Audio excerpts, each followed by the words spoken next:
അസ്സലാമു അലൈക്കും വറഹ്മത്തുള്ളാഹി. റംസാനിലൂടെ എന്ന പ്രോഗ്രാമിലേക്ക് ഏവർക്കും ഹൃദ്യമായ സ്വാഗതം. വ്യത്യസ്തമായിട്ടുള്ള എപ്പിസോഡിലൂടെ വ്യത്യസ്തമായിട്ടുള്ള അഭിപ്രായങ്ങളും അനുഭവങ്ങളും അറിവുകളും നമ്മൾ പങ്കുവച്ചു കഴിഞ്ഞു. ഇന്ന് നമുക്കൊരു പ്രധാനപ്പെട്ട അതിഥിയാണ് നമ്മുടെ റംസാനിലൂടെ എന്ന പ്രോഗ്രാമിലൂടെ നമുക്ക് എത്തിയിട്ടുള്ളത്. മുൻ മന്ത്രി, ഇപ്പോഴത്തെ MLA, ഇതിനേക്കാൾ ഉപരി ഡോക്ടർ, ഇനി അത് കഴിഞ്ഞ് കഴിഞ്ഞാൽ നല്ലൊരു ഗായകൻ കൂടിയാണ് അദ്ദേഹം.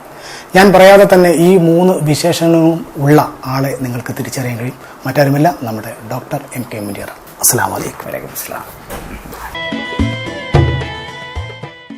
സാർ, നോമ്പിനെ കുറിച്ച് നമ്മൾ പറയുമ്പോൾ സാറിൻ്റെ ഒരാളോട് ചോദിക്കണം, നോമ്പിനെ കുറിച്ച് ചോദിച്ചു കഴിഞ്ഞാൽ എന്തായിരിക്കും ആദ്യം പറയാൻ ആഗ്രഹിക്കുന്ന കാര്യം?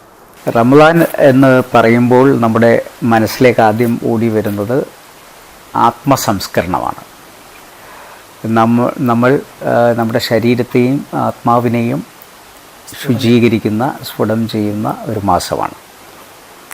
എല്ലാ വർഷവും നോമ്പ് വരുമ്പോൾ എല്ലാവരും കരുതുന്നത് ആത്മസംസ്കരണം റമളാനു വേണ്ടി മാത്രമുള്ളതാണ്. അല്ല, ആ ഒരു വർഷത്തേക്ക് ആത്മാവിനെ ശുചീകരിച്ചുകൊണ്ട് ഏറ്റവും പുണ്യമായിട്ടുള്ള കാര്യങ്ങൾ വരും നാളുകളിലും ചെയ്യാൻ, നന്മ ചെയ്യാൻ നമ്മെ പ്രേരിപ്പിക്കുക എന്നുള്ളതാണ്. അതിൻ്റെ ഒരു പരിശീലനം എന്നുള്ള നിലക്ക് മാത്രമാണ് റമളാനെ നമ്മൾ കാണേണ്ടത്. നമുക്ക് നോമ്പിനെ കുറിച്ച് പറയുമ്പോൾ നോമ്പ് കാലത്ത്, കുട്ടിക്കാലത്തുള്ള നോമ്പും ഇപ്പോഴത്തെ നോമ്പും തമ്മിൽ താങ്കൾക്ക് വ്യത്യസ്തപ്പെടുത്തി പറയാൻ കഴിയുന്ന എന്തൊക്കെയാണ്? കുട്ടിക്കാലം ഒരു കുതൂഹലമാണല്ലോ. നോമ്പിൻ്റെ ഓരോ പടികളും ഒരു ആവേശമാണ്, ഒരാഘോഷമാണ്. ആത്മീയതയേക്കാൾ കുട്ടിക്കാലത്ത് നമ്മൾ ആത്മീയതയെ പറ്റി നമുക്ക് ബാലപാഠങ്ങൾ പഠിക്കുന്നത് ഈ കുട്ടിക്കാലത്താണ്. എന്ത് ചെയ്യണം, എന്ത് ചെയ്യരുത് എന്നൊക്കെയുള്ള ശിക്ഷണങ്ങൾ, ശരി തെറ്റ് എന്നൊക്കെ പറയുന്നത് നമ്മുടെ ഉമ്മയും ബാപ്പയും ഒക്കെ പറഞ്ഞു തരുന്ന ഒരു കാലമാണത്. അവിടെയാണ് നമ്മൾ ശരിയും തെറ്റും തിരിച്ചറിയുന്ന ഒരു കാലം. അപ്പം നോമ്പിൽ തന്നെ അച്ചടക്കത്തെക്കുറിച്ച് നമ്മൾ പഠിക്കുന്നു. നോമ്പിൽ എന്തെല്ലാം ചെയ്യാം, എന്തെല്ലാം ചെയ്യാൻ പാടില്ല എന്നുള്ളതിൻ്റെ ബാലപാഠങ്ങൾ നമുക്ക് കിട്ടുന്നു. സത്യം പറയണം, സത്യം മാത്രമേ പറയാവൂ. ഇത് കുറച്ചു കാലം കഴിയുമ്പോൾ നമ്മുടെ ജീവിതത്തിൽ തന്നെ നമ്മൾ സത്യത്തോടൊപ്പം നിൽക്കണം, നന്മയോടൊപ്പം നിൽക്കണം എന്ന് പറയുന്ന ഒരു ശിക്ഷണം ഈ കുട്ടിക്കാലത്ത് നിന്ന് കിട്ടുന്നുണ്ട്. പക്ഷെ കുട്ടിക്കാലത്ത് കൂടുതൽ നമ്മളിപ്പം ഒതുവിൻ്റെ വെള്ളം കുടിക്കാവോ എന്നൊക്കെയുള്ള, അപ്പോൾ കുട്ടിക്കാലത്ത് നമ്മൾ ആദ്യം ഒതുവെടുക്കുന്നത് തന്നെ ഒരു കുമ്പിൾ വെള്ളം കുടിക്കാൻ വേണ്ടിയിട്ടാണ്. അപ്പോൾ പാപ്പയും ഉമ്മയും പറഞ്ഞു തരും, ഒതുവെടുക്കുമ്പോൾ വെള്ളം മനഃപൂർവ്വം വെള്ളം കുടിക്കാൻ പാടില്ല. അപ്പോൾ ആ ഒരു പാഠം അവിടുന്ന് പഠിക്കുന്നു. പിന്നെ നോമ്പ് തുറക്കാനുള്ള സമയത്തിന് വേണ്ടിയുള്ള കാത്തിരിപ്പ്, അതിനുവേണ്ടി എണ്ണി അന്ന് ഞാൻ മഞ്ചാടിക്കുരു പെറുക്കാറുണ്ട്. ഇതിന് മഞ്ചാടിക്കുരു വെച്ച് എണ്ണയാണ്. 5 മിനിറ്റിന് 300 പിന്നെ മഞ്ചാടിക്കുരു നീക്കുക, 10 മിനിറ്റാണെങ്കിൽ 600 എണ്ണം നീക്കുക എന്നൊക്കെ പറഞ്ഞിട്ട് ഈ സമയം ഒപ്പിക്കാൻ വേണ്ടിയിട്ടുള്ള കാര്യം. പിന്നെ തറാവി നമസ്കാരത്തിന് നമ്മുടെ അമ്മാവനവിടെ വീട്ടിൽ വരുന്ന സമയമാണ്. അദ്ദേഹം ഇമാം വെക്കുമ്പോൾ നമ്മൾ പിന്നിൽ നിന്ന് തറാവി നമസ്കാരത്തിൻ്റെ പരിശീലനം കിട്ടിയത് ഈ കുട്ടിക്കാലത്താണ്. അങ്ങനെ കുട്ടിക്കാലം. പിന്നെ കുട്ടിക്കാലത്ത് ഏറ്റവും കാത്തിരിക്കുന്നത് പെരുന്നാളാവുന്നതിന് വേണ്ടിയിട്ടുള്ള പുറകാണുക എന്നുള്ളത്. അപ്പം അതിനു വേണ്ടിയിട്ടുള്ള തയ്യാറെടുപ്പാണ് ആ സമയത്ത്. അപ്പം ഒരു നോമ്പ് കുറഞ്ഞു കിട്ടുക എന്നുള്ളതാണ് അന്നത്തെയൊക്കെ വലിയ താല്പര്യം. ഇന്നാണെങ്കിൽ നമുക്ക് 30 കിട്ടണം എന്നുള്ള ആഗ്രഹമാണ്. അപ്പം നമ്മൾ നേരത്തെ പറഞ്ഞ പോലെ ഇപ്പോഴും അതിൻ്റെ ഭക്തിയുടെ യഥാർത്ഥമായ ഇപ്പം ആ അറിവ് വന്ന് നമ്മൾ ഒരു ഭക്തിയുടെ പിന്നെ വലിയ തലത്തിലേക്ക് നമ്മളെത്തുന്നു. പിന്നെ ഇതിനെയൊക്കെ ഗൗരവമായി കാണുന്നു. ഇതിനോട് അനുബന്ധിച്ചിട്ടുള്ള പിന്നെ സക്കാത്ത് കൊടുക്കുന്നതിനെക്കുറിച്ചും, ഫിത്ർ സക്കാത്തും അതുപോലെ തന്നെ തറാഫിയെക്കുറിച്ചും അങ്ങനെയുള്ള പിന്നെ ദാനധർമ്മങ്ങൾ കൂടുതൽ ചെയ്യുന്നതിനെക്കുറിച്ചും ഒക്കെയുള്ള ഒരു ബോധത്തോടു കൂടിയാണ് നമ്മൾ ഇപ്പോൾ റമളാനെ സമീപിക്കുന്നത്. ഏതായാലും നമുക്ക് ചെറിയൊരു ബ്രേക്കിന് ശേഷം തിരിച്ചു വരാം. ഇപ്പോൾ സാർ ഒരു ഡോക്ടർ കൂടിയാണല്ലോ. ഇത് ആരോഗ്യപരമായിട്ട് നോമ്പ് ഏതൊക്കെ ഘടകങ്ങളെ എങ്ങനെയൊക്കെ ബാധിക്കുന്നു എന്ന് പറയുമോ? ആരോഗ്യപരമായി ശരിക്കും നോമ്പിനെ കുറിച്ച് നടത്തിയിട്ടുള്ള എല്ലാ പഠനങ്ങളും നോമ്പ് ആരോഗ്യത്തെ കൂടുതലായിട്ട് ശക്തിപ്പെടുത്തുമെന്നുള്ളതാണ് കണ്ടെത്തിയിട്ടുള്ളതൊക്കെ തന്നെ. അത് നമ്മുടെ ശരീരത്തിൽ ഉള്ള ഫാറ്റ് ഡെപ്പോസിറ്റിനെയൊക്കെ പിന്നെ അവിടെ നിന്നും ഇളക്കി ശരീരത്തെ ഒരു ശുചീകരണ പ്രക്രിയയിലേക്ക് കൊണ്ടുവരികയും പിന്നെ നമ്മുടെ മൊത്തം ഹെൽത്തിന് ഗുണകരമായിട്ടുള്ളതാണ് പിന്നെ നോമ്പിനെക്കുറിച്ച് നടത്തിയിട്ടുള്ള എല്ലാ ഗവേഷണങ്ങളും പറയുന്നത്. പക്ഷേ വലിയ രോഗികളെ സംബന്ധിച്ചിടത്തോളം ഇസ്ലാം തന്നെ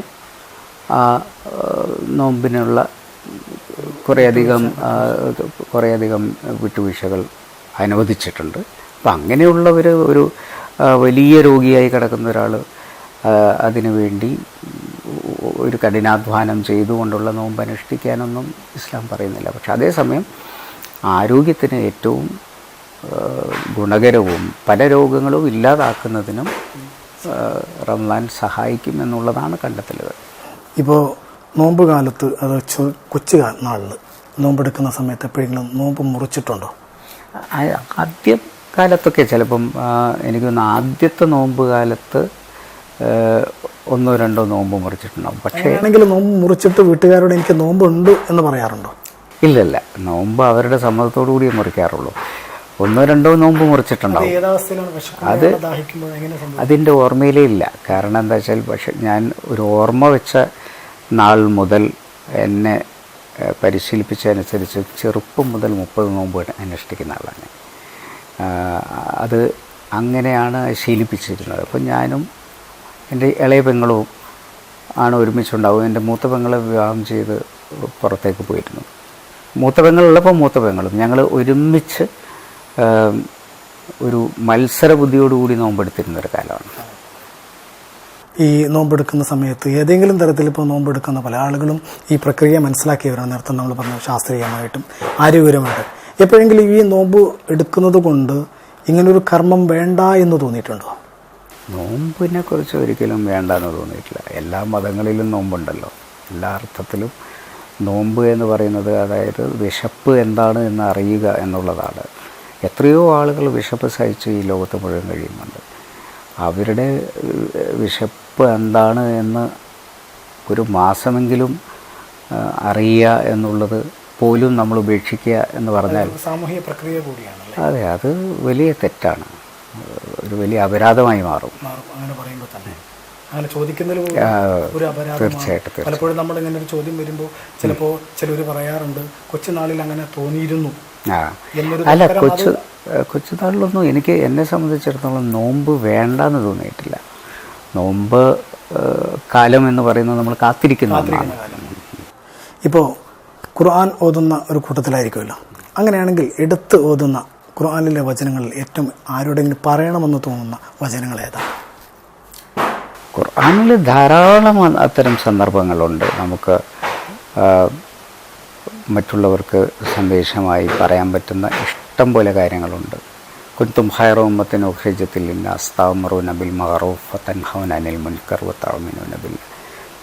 എല്ലാ സമൂഹത്തിനും നേരിൻ്റെ മാർഗം കാണിച്ചു കൊടുക്കാൻ നിയോഗിക്കപ്പെട്ടിട്ടുള്ള ഉത്തമ സമുദായമാണ്. അപ്പം സത്യത്തിൻ്റെ മാർഗം അല്ലെങ്കിൽ നന്മയുടെ മാർഗം ആണ് നമുക്ക് കാണിച്ചു കൊടുക്കാനുള്ളത്. തിന്മയെ നിരാകരിക്കുക. ഇതാണ് നോമ്പിൽ നമുക്ക് ഏറ്റവും കൂടുതൽ ചെയ്യാനുള്ളത്. നന്മയെ കൂട്ടുക, തിന്മയെ ഇല്ലാതാക്കുക. അതിനു വേണ്ടിയാണ് യഥാർത്ഥത്തിൽ നമ്മൾ നോമ്പ് കാലത്ത് പരിശീലിക്കുന്നത്. അപ്പോൾ അതാണ് ഏറ്റവും വലിയ സന്ദേശം. പിന്നെ രണ്ടാമത്തത് യതീം ആയിട്ടുള്ളവരെയും അഗതികളെയും അനാഥരെയും ഒക്കെ സംരക്ഷിക്കുക എന്നുള്ളത്. ആ സംരക്ഷിക്കുന്നതിനെ പ്രോത്സാഹിപ്പിക്കുക എന്നുള്ളത്. വേറെ ആരെങ്കിലും ചെയ്യുന്നുണ്ടെങ്കിൽ അതിനെ പ്രോത്സാഹിപ്പിക്കുക. ഇതൊക്കെ ചെയ്യാത്തവൻ മതനിഷേധിയാണ് എന്ന ഖുർആൻ്റെ ശക്തമായ താക്കീതുണ്ട്. അതൊക്കെ നമ്മളെ വീണ്ടും ഓർമ്മപ്പെടുത്തുന്ന ഒരു മാസമാണ് റമദാൻ. താങ്കൾക്കൊരു വിഷമം വന്നാൽ ആദ്യം ആരോടായിരിക്കും പറയുക? മുമ്പ് കാലങ്ങളിൽ ഞാൻ പറഞ്ഞിരുന്ന ഉമ്മയോടാണ്. ഇപ്പം പിന്നെ എൻ്റെ സഹധർമ്മിണിയോട് പറയുന്നു. എങ്കിൽ സന്തോഷം വന്നാൽ ആരോടാണ്? അതും അത് അങ്ങനെ തന്നെയാണ്. അപ്പോൾ ദൈവത്തിനോട് താങ്കൾ എന്തായിരിക്കും പറയുന്നത്? ദൈവത്തിനോട് ഞാൻ എല്ലാം അപേക്ഷിക്കുന്നത് ദൈവത്തിനോടാണ്. ഈ സന്തോഷം വന്നാലും ദുഃഖം വന്നു കഴിഞ്ഞാലും നമുക്ക് ഇത് അപേക്ഷിക്കാനുള്ള ആൾ പങ്കുവെക്കുന്നതാണ് ഞാൻ പറഞ്ഞത് ഭാര്യയോട്. പക്ഷേ സുഖം തരണമേ എപ്പോഴും, ദുഃഖം തരാതിരിക്കണമേ എന്നും. ദുഃഖം തന്നു കഴിഞ്ഞാൽ അത് ഏതെങ്കിലും ഒരു നന്മയ്ക്ക് വേണ്ടി ആയിരിക്കണം. അതുകൊണ്ട് ഈ ദുർഘടമായിട്ടുള്ള സന്ദർഭത്തെ എത്രയും പെട്ടെന്ന് അതിജീവിക്കാൻ എനിക്ക് ശക്തി പകരണമേ എന്നുള്ളത്.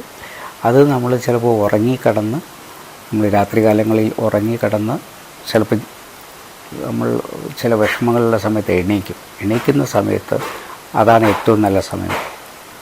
ആ സമയത്ത് ഒരിക്കൽ കൂടി അള്ളാഹുവിനോട് നമുക്ക്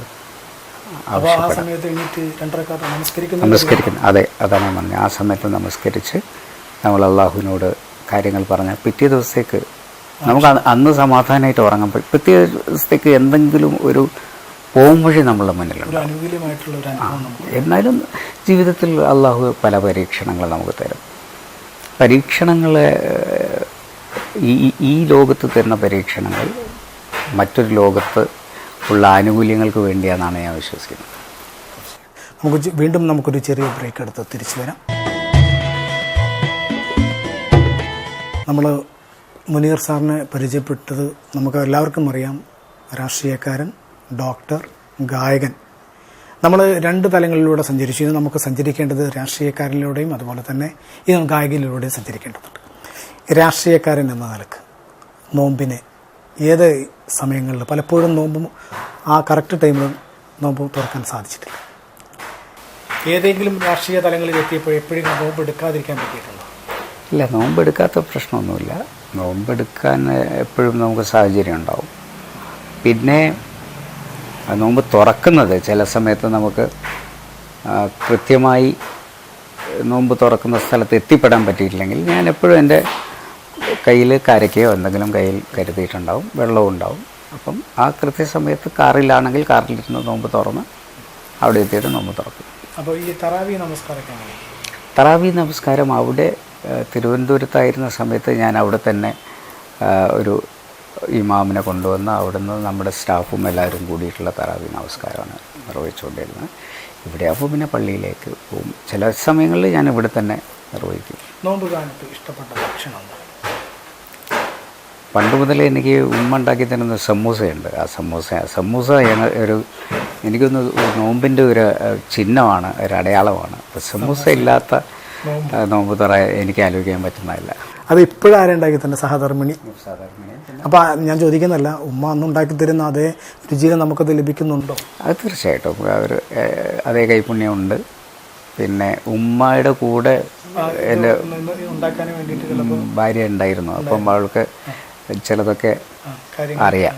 അതുകൊണ്ട് പിന്നെ ഭാര്യ കണ്ണൂരുകാരിയാണ്. അതുകൊണ്ട് അവിടെ വിഭവങ്ങളുടെ നാടാണ്. തീർച്ചയായിട്ടും വിഭവങ്ങളുടെ നാടാണല്ലോ. അപ്പോൾ അതുകൊണ്ട് കൂടുതൽ നമുക്ക് അങ്ങോട്ട് രുചിയെക്കുറിച്ച് പറയേണ്ട ആവശ്യമില്ല. ഏതായാലും നമുക്ക് ഇനി രാഷ്ട്രീയക്കാരിൽ നിന്ന് നമുക്ക് തെന്നി മാറി അല്പം ഗായകനിലേക്ക് തിരിച്ചു പോകാം. കാരണം ഒരുപാട് ഇസ്ലാമിക ഗാനങ്ങളൊക്കെ പാടിയിട്ടുള്ള ആളാണ്. എഴുതിയിട്ടുണ്ടോ? ഞാൻ ഒരു പാട്ട് എഴുതിയിട്ടുണ്ട്. ഒരു പാട്ട്? ഏത് പാട്ടായിരുന്നു? അതൊരു മാപ്പിള പാട്ടായിരുന്നു. മാപ്പിളപ്പാട്ടല്ല, പിന്നെ ഒരു ഭക്തിഗാനമാണ്. അത് പാടിയത് അജിതൻ എന്ന് പറയുന്ന VM തീർച്ചയായിട്ടും ആ സൃഷ്ടാവിന് ഓർമ്മ കാണാതിരിക്കില്ല. പാടിയതിനേക്കാൾ കൂടുതൽ അത് ഒരു മാപ്പിളപ്പാട്ട് ശൈലിയിലല്ല അത് ട്യൂൺ ചെയ്തിരിക്കുന്നത്. ട്യൂൺ ചെയ്തത് സുരേഷ് മണിമല എന്ന് പറയുന്ന സംഗീത സംവിധായകനാണ്. ഇത് ദൂരദർശനിൽ സംപ്രേഷണം ചെയ്തിരുന്നു. അത് വിഷ്വലായിട്ട് അന്ന് പിന്നെ പകർത്തിയത് VM വിനു എന്ന് പറയുന്ന പ്രശസ്ത സിനിമാ സംവിധായകനാണ്. അദ്ദേഹത്തിന് അനിയനാണ് ഇത് പാടിയത്, VM അജിതൻ. ഇത് ഞാൻ ഒരു പെട്ടെന്ന് എഴുതിയൊരു പാട്ടാണ്. ശൗവാൽ മാസ നിലാവ് പരന്നു കൽബിനുള്ളിലും തക്ബീരിൻ ധ്വനിയുയർന്നു കരളിൻ തന്തിയിലും. ശൗവാൽ മാസ നിലാവു പരന്നു കൽബിനുള്ളിലും ഷജറും മെല്ലൂയലാടും മലർമങ്കകളും പത്തരമാറ്റുള്ള പൊന്നേലസാൽ ലംഘനഹൂറികളും ബിന്ദലരിൻ തെളി മോന്തി വരുന്നൊരു സുന്ദര തുമ്പികളും